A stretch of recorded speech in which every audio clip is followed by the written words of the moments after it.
بسم اللہ الرحمن الرحیم۔ السلام علیکم ورحمۃ اللہ وبرکاتہ۔ تم اللہ سے مسلسل ہدایت مانگ رہے ہو لیکن پھر بھی ہدایت نہیں مل رہی۔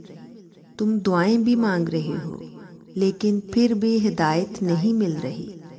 تمہیں لگتا ہے کہ ہدایت ملنے کی بجائے تم تو مزید گناہوں میں پھنستے جا رہے ہو۔ اب تم یہ سوچ رہے ہو کہ ہدایت تو مانگنے سے ملتی ہے، ہدایت تو انہیں ملتی ہے جو اس کی خواہش رکھتے ہیں، پھر تمہیں ہدایت کیوں نہیں مل رہی؟ تم سوچ رہے ہو کہ تم بہت گناہ گار ہو، شاید اسی لیے تمہاری دعائیں نہیں سنی جا رہی، شاید اسی لیے تمہیں ہدایت سے محروم رکھا جا رہا ہے، شاید اللہ تم سے محبت نہیں کرتا۔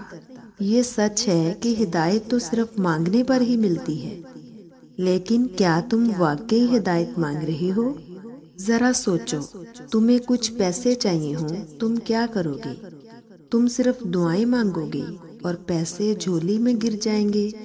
ارے تم کوشش بھی تو کرو گے نا کسی نہ کسی طرح پیسے کمانے کی۔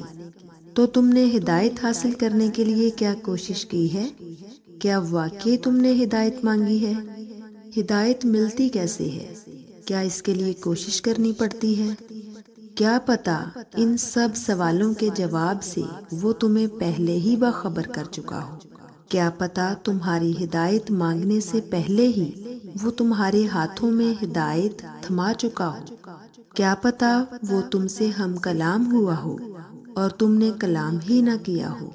کیا پتہ اس نے تمہیں قرآن پاک دیا ہو اور تم نے اسے بند کر کے رکھ دیا ہو۔ کیا پتہ اس نے سورۃ بقرہ کی پہلی آیات میں ہی بتا دیا ہو کہ ہدایت کیا ہے۔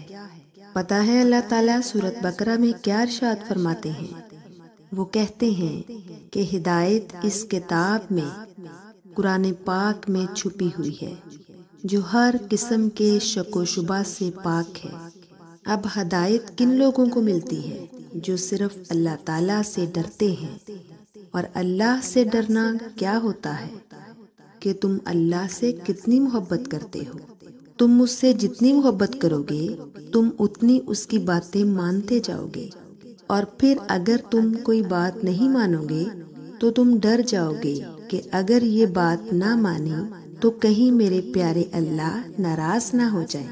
اور پتہ ہے یہ ہدایت تب ظاہر ہوتی ہے جب تم ہر ظاہری چیز کی نفی کر دو۔ دنیا تمہیں وہ دکھائے گی جو نظر آ رہا ہے، لیکن حق پتہ ہے کیا ہے؟ حق غیب ہے، اور غیب ہر اس چیز کو کہتے ہیں جو تمہیں نظر نہیں آ رہی۔ تم اسے جانتے ہو یا نہیں؟ تم اسے دیکھ سکتے ہو یا نہیں؟ تم اسے محسوس کر سکتے ہو یا نہیں؟ تم اللہ کی اندیکھی پاورز پر یقین رکھو۔ پتہ ہے یہ اعتبار کی سب سے بڑی نشانی ہے، اور جب تم اللہ پر اعتبار کرتے ہو نا تو وہ تمہیں سب سے بڑی دولت دے دیتا ہے، یعنی ہدایت کی دولت۔